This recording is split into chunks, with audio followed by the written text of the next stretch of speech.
সম্মানিত দর্শক,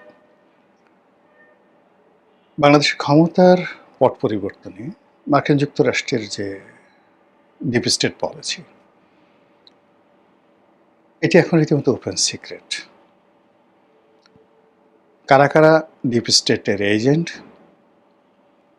কারা কারা ডিপ স্টেটের মাস্টার মাইন্ড, কারা কারা ডিপ স্টেটের সুবিধাভোগী এবং শত্রু, এটিও এই সমাজে রীতিমতো ওপেন সিক্রেট। বাংলাদেশের রাজনীতিতে এখন যারা আছেন তাদের মধ্যে কাকে কাকে বা কোন দলকে আমেরিকা বেশি পছন্দ করে এবং কেন কি কারণে আমেরিকা কাউকে অপছন্দ করে, এটিও এখন মোটামুটি বোঝা হয়ে গেছে।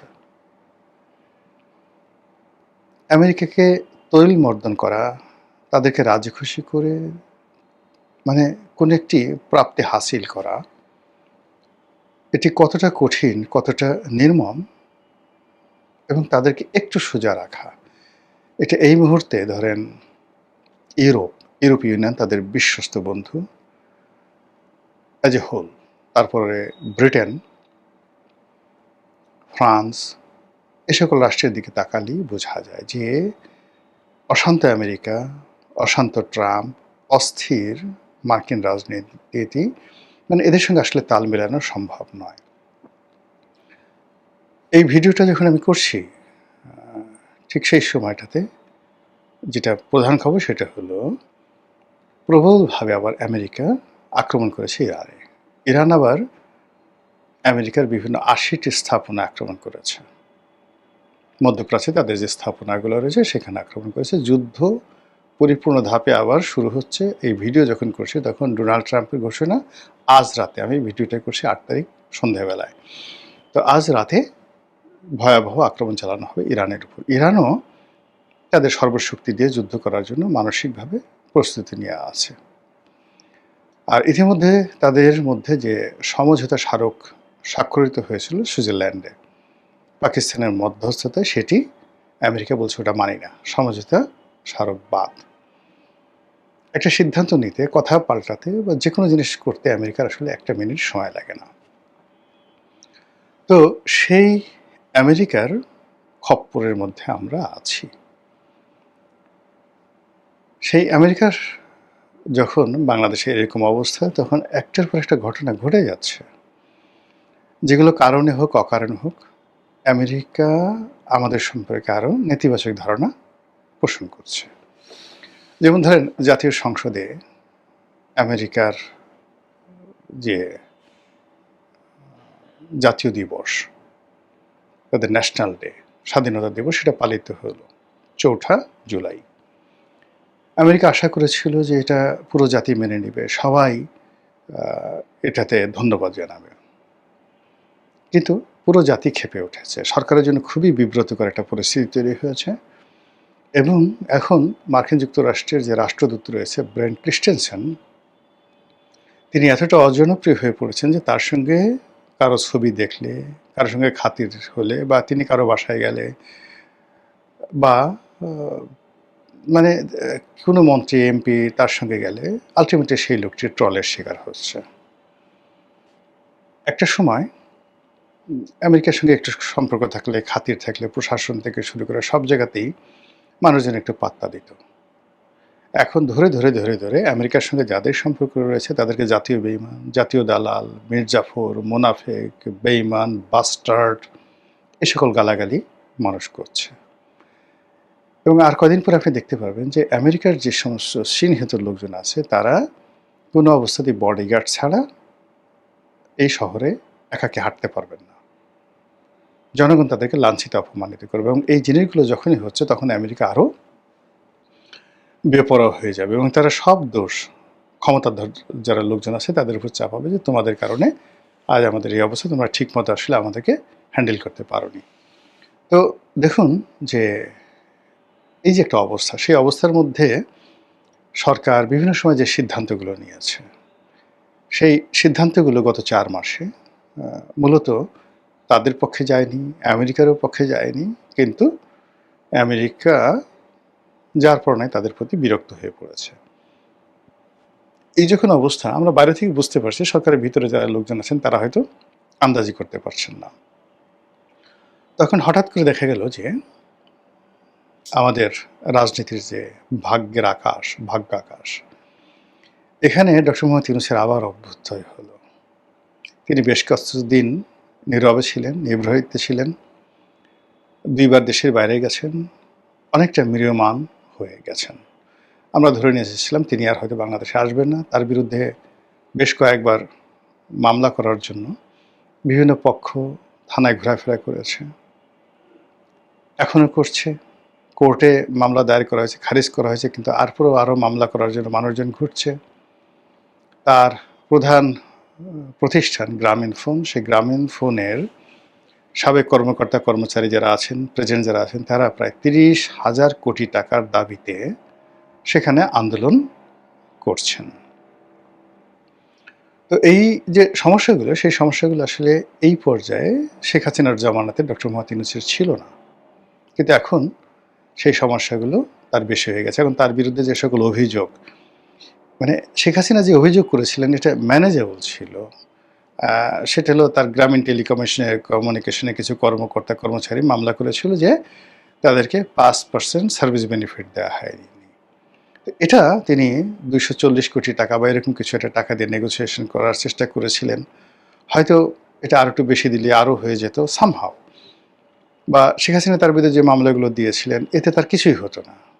কিন্তু এখন তার মাথার উপর যে সকল খড়গ, যে সকল অভিযোগ, যে সকল মামলা মানে ঘূর্ণিপাক খাচ্ছে, তো সেখানে আসলে তার চিত হয়ে পড়ে যাওয়ার কথা, কিন্তু সেটা হলো না। তিনি যেটি হলেন, সাম্প্রতিক সময় দেখা গেল তার একটা জন্মদিন ছিল বোধহয়, ৮৮ বছর এরকম বার্ষিকী জন্মদিবস, সেই উপলক্ষে একটা অনুষ্ঠান হলো। সেই অনুষ্ঠানে তিনি নাচলেন, সবার সঙ্গে নাচলেন, এবং সেই অনুষ্ঠানে তার যারা সহযোগী ছিলেন, এনসিপি যারা নেতৃবৃন্দ, তাদেরকে তিনি নাটকীয়ভাবে দাওয়াত করলেন, পরিচয় করে দিলেন ভিন্ন ভিন্নভাবে। আসিফ মোহাম্মদ সজীব ভুঁইয়াকে ভিন্নভাবে উপস্থাপন করলেন, নাহিদ ইসলামকে আলাদাভাবে এনলাইটেন করলেন, হাইলাইট করলেন। এই সব মিলিয়ে তার যে এই নাচানাচি, এটি জনাব তারেক রহমান সাহেবের জন্য অশনীয় সংকেত। লিখে রাখেন।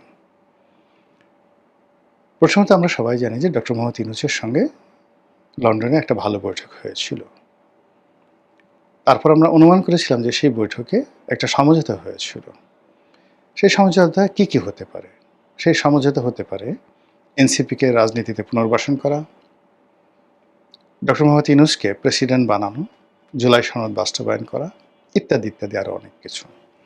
তো সেগুলো হলে হয়তো এনসিপি, ডক্টর ইউনূস, আমেরিকা, তাদের সঙ্গে যে একটা ভারসাম্যপূর্ণ সম্পর্ক সেটি সরকারে থাকতো, কিন্তু তারেক রহমান সাহেব এবং বিএনপির কোনো ক্ষমতা থাকতো না। এবং এখন এই জিনিসগুলোতে মান্য করা হয়, মানে বাংলাদেশে সবাই আবার ডক্টর মোহাম্মদ ইউনূসমুখী হবে। আমাদের দেশে ক্ষমতা যার হাতে, তার পিছনে মানুষজন ঘুরে। তখন বিএনপি ছেড়ে মানুষজন জামাতের পিছিয়ে ঘুরবে, এনসিপির পিছিয়ে ঘুরবে, ডক্টর মোহাম্মদ ইউনূসের পিছিয়ে ঘুরবে, এবং তারেক রহমান সাহেবের বাসায় কেউ যাবে না। সব ডক্টর মোহাম্মদ ইউনূস যদি প্রেসিডেন্ট হন, সবাই তখন প্রেসিডেন্ট ভবনে, মানে বঙ্গভবনে গিয়ে ভিড় করবেন। এটা হলো স্বাভাবিক। এটা তো বিএনপি বুঝে। একটা সাধারণ তেলাপোকা যদি বুঝে, বিএনপি কেন বুঝবে না? ফলে কি হলো, এই মূল যে বেসিক এবং ফান্ডামেন্টাল যে জায়গাগুলো, সেই জায়গাগুলোতে বিএনপির সঙ্গে, আমেরিকার সঙ্গে, তারপর জামাতের সঙ্গে, এনসিপির সঙ্গে এবং ডক্টর মোহাম্মদ ইউনূসের সঙ্গে একটা ফাটল তৈরি হয়েছে, দূরত্ব তৈরি হয়েছে।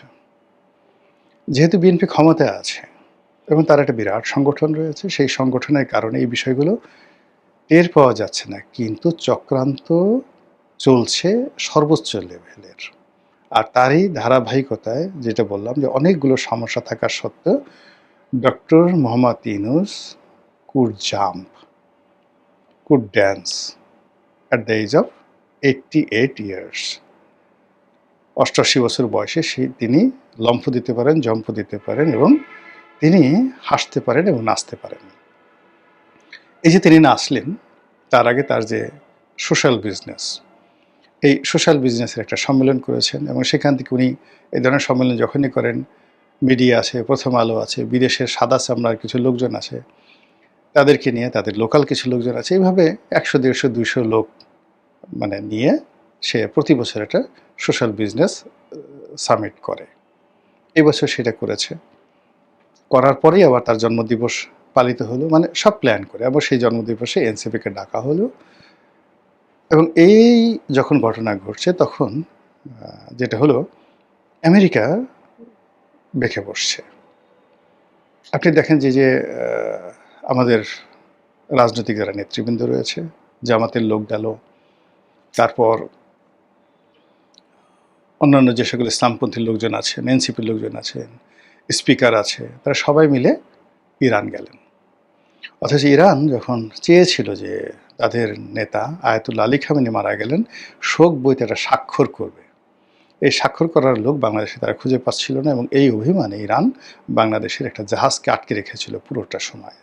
তো সেই ইরান, মানে সরকারের যারা লোকজন তারা মনে করেছে ইরান একেবারে পার্মানেন্টলি জিতে গেছে, কাজেই তারা ইরানের সাথে খাতির করার জন্য দৌড় দিল সবাই।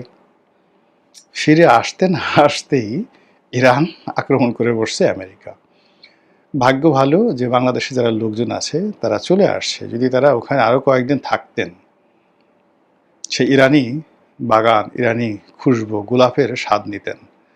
এই যে এখন যেভাবে আক্রমণ করছে তাদের ওখানে আটকে থাকতে হতো এবং এক একজনের দেখতেন যে ওরে বাবা গো, ওরে মা গো, কান্নাকাটি কাকে বলে, তাদের কান্না দেখলে আপনাদের চোখের পানি রাখতে পারতেন না। তো এই যে তারা গেল, এটা আমেরিকা ভালোভাবে নেয়নি, কোনোভাবে ভালোভাবে নেয়নি। ফলে কি হচ্ছে, আমেরিকা আবার চিন্তা করছে যে ডক্টর মোহাম্মদ ইউনূস তো ভালো ছিল এবং যেভাবে সে তাদের জন্য ঝুঁকি নিয়ে একটা চুক্তি করে ফেলেছে, যেভাবে বিএনপির মতো একটা দলের হাতে ক্ষমতা দিয়ে, এই যে এখন বিএনপির কোনো কারণে যদি ক্ষমতাচ্যুত হয়, সারা বাংলাদেশে যেভাবে চাঁদাবাজি বেড়ে গেছে, যেভাবে অর্থনৈতিক দুরবস্থা দেখা দিয়েছে, বিএনপির ইমেজ যেভাবে ক্ষুণ্ণ হয়েছে, সেক্ষেত্রে বিএনপির কোনো দুঃসময় একটা শব্দ করার মতো বাংলাদেশে কোনো লোক নেই। এই জাস্ট 4 মাসে যে ঘটনা ঘটছে, মানে আগের 2 বছরে তো 1.5 বছরে তো ঘটছে, কিন্তু 4 মাসে আগের ইউনূস জামানাতে বলা হতো যে যেহেতু বিএনপির ক্ষমতায় নেই, তারা তার দলীয় নেতাকর্মীদেরকে নিয়ন্ত্রণ করতে পারছে না, তাদের হাতে রাষ্ট্র ক্ষমতা নাই, সেনাবাহিনী সহযোগিতা করছে না, ইউনূস সাহেব সহযোগিতা করছে না, জামাত এখানে কৌশল করছে যেন বিএনপি পৌঁছে যায়। কিন্তু এখন কি বলবে বিএনপি গত 4 মাসে? এখন যে সকল অপরাধ হচ্ছে সে সকল অপরাধের কোনো বাপ মা নাই। ইউনূস জামানাতে এই সকল অপরাধ ঘটেনি। মব কাকে বলে? ফলে কি হলো, এই কাজগুলোর সঙ্গে যে পশ্চিমাদের একটা চক্রান্ত নেই, গ্রিন সিগন্যাল নেই, এটা কিন্তু বলা যাচ্ছে না। এই অবস্থাতে যেটা হলো, এখন মানে বলতে গেলে এই যে আমরা যে অন্ডকোষ ফাটানোর কাহিনী দেখছি, একজন ভিক্ষুকের টাকা ছিনতাই করতে গিয়ে যখন সেই ভিক্ষুকে মেরে ফেলছে ছিনতাইকারীরা, এই অপরাধগুলো ঘটার সাথে সাথে সেগুলো নিয়ে আবার যেভাবে প্রচার হচ্ছে, তাতে করে বিএনপির জন্য একটা অস্বস্তিকর পরিবেশ তৈরি হয়েছে। আর বিএনপি যারা বিরোধী শক্তি রয়েছে এবং প্রো আমেরিকান গ্রুপ যারা রয়েছে, তাদের মধ্যে এক ধরনের আনন্দ, উল্লাস, উচ্ছ্বাস লক্ষ্য করা যাচ্ছে। এবং ঘুরে ফিরে সেই আগের জামাত, এনসিপি, ইউনূস, এই যে একটা সিন্ডিকেট বা একটা চক্র, এই চক্রটির প্রতি যে আমেরিকা তাদের যে নতুন নেক দৃষ্টি দিচ্ছে না, তার কোনো নিশ্চয়তা নেই। অনেকে হয়তো বলতে পারেন তাহলে ইউনূস সাহেব এই ক্ষমতাটা ছাড়লেন কেন, আমেরিকা যদি এতই সাপোর্ট দেয়?